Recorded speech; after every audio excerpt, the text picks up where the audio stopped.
when I warned them that Britain would fight on alone, whatever they did, they both told their Prime Minister and his divided cabinet, in 3 weeks, England will have her neck wrung like a chicken.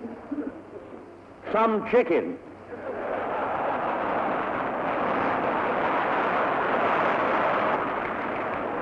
Some neck.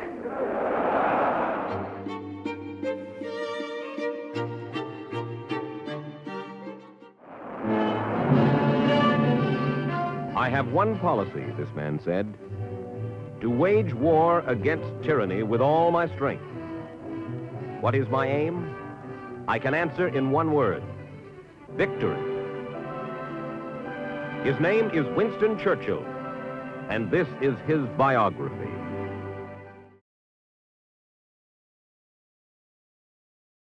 Great houses were part of the life of Victorian England. This is Blenheim Palace, where Churchill was born, November 30th, 1874. A massive estate of 2,700 acres, Blenheim was built in the early 18th century with public money for John Churchill, the first Duke of Marlborough. Churchill's parents lived here, though they did not own the castle. His father was Sir Randolph Churchill, who rose in a brief meteoric career to be England's Chancellor of the Exchequer. Jenny Jerome, his mother, was a famous New York beauty who gave Winston his American connection. 1877, he was 3. Boy, he was difficult, often disobedient. The mistress of the dancing class said of him, "I used to think he was the naughtiest small boy in the world." At 12, he entered Harrow, and being a rebel, would not pose with his class. He did not distinguish himself. He flubbed Latin and mathematics, but Winston, the youngster it left, in his own words, got into my bones the essential structure of the ordinary British sentence, which is a noble thing. Then to Sandhurst, Britain's West Point.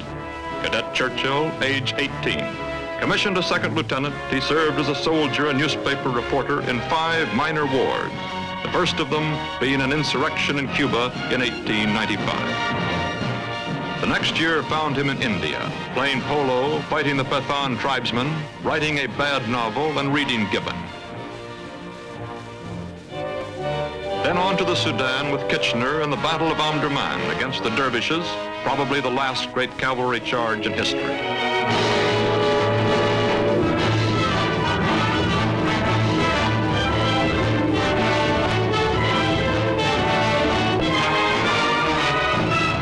(1899). Churchill, 24, resigned from the army, donned a war correspondent's uniform, and was off to South Africa. Here, the Boers, early Dutch settlers, were fighting to keep their independence from British control. Churchill plunged into the fray.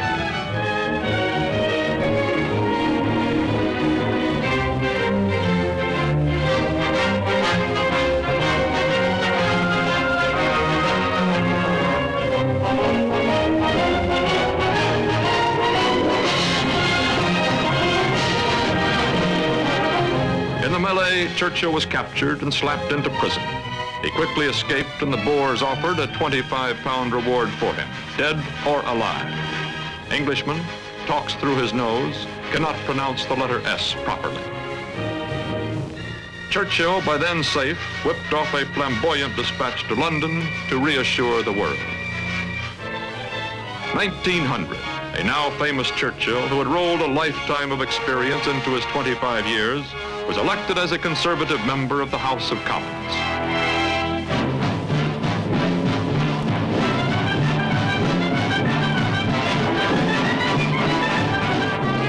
For us in Britain, the 19th century ended amid the glories of the Victorian era.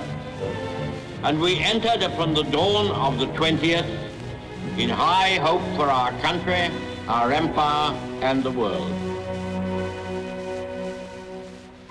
In prosperous conservative Britain, Churchill soon turned maverick. He broke with party leader Joseph Chamberlain, who opposed free trade and cheap food for the working man. Chamberlain loves the working man, he quipped.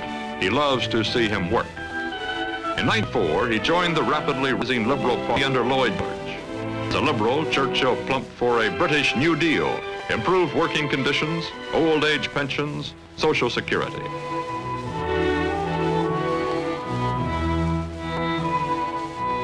He drew the line, however, at women voting, and in 1908 he was temporarily unseated because of his opposition to the suffragettes.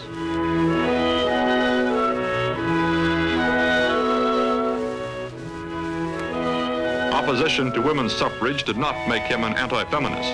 On September 12, 1908, at the age of 33, he married a beautiful aristocrat, Clementine Hosier, and in his own words, lived happily ever afterwards.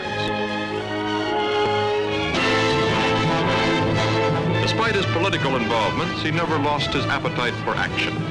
While Home Secretary in the Cabinet in 1911, some anarchists broke loose in London and holed up in a tenement in Sydney Street.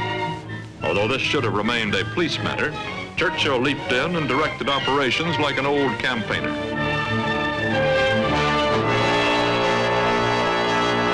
In the same year, this building, the Admiralty, opened to him a much bigger opportunity. At 36, he became First Lord and fought for the money that would keep Britain supreme in the naval race against Germany.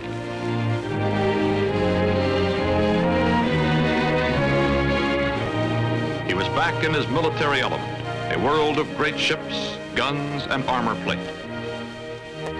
In 3 decisive years, he flung money into new battleships, cleared out the Admiralty's deadwood, and converted the fleet from coal to oil. In 1914, as World War I was breaking, he put the fleet to sea on his own responsibility. As Lord Kitchener later said to him, "Well, Winston, there is one thing they cannot take from you. The fleet was ready." In 1915, Churchill supported the Gallipoli campaign, a strike at the Dardanelles designed to knock Turkey out of the war, outflank Germany, and aid Imperial Russia. He saw in the mobility of Allied sea power the answer to the brutal stalemate on the Western Front. Sound in strategy, the plan was dogged by dissension, and Churchill was forced to resign from the Admiralty. When finally launched, a British and Australian land invasion was repulsed at Gallipoli with 250,000 casualties. As original proponent campaign, Churchill caught the blame. The very word Gallipoli haunted him for the rest of his career. At 40, when most men's fortunes are reaching their peak, Churchill, who had risen so fast, was plunged into despair. He told a friend, "I am finished."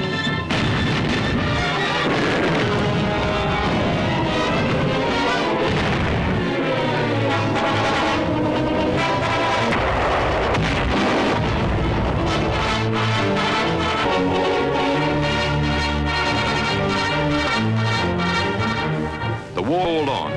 He did what he could. Went to France, served his regiment in the trenches. Returning at Lloyd George's behest to be Minister of Munitions, he enthusiastically pressed for a new instrument of war, the tank. He found it the most exciting weapon since the battleship.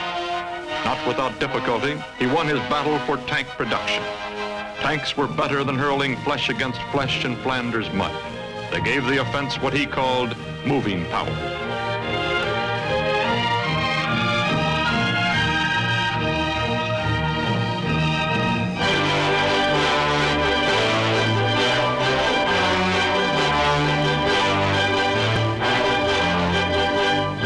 As Minister of Munitions, he came to know the factory floor and the hard basic economics of war.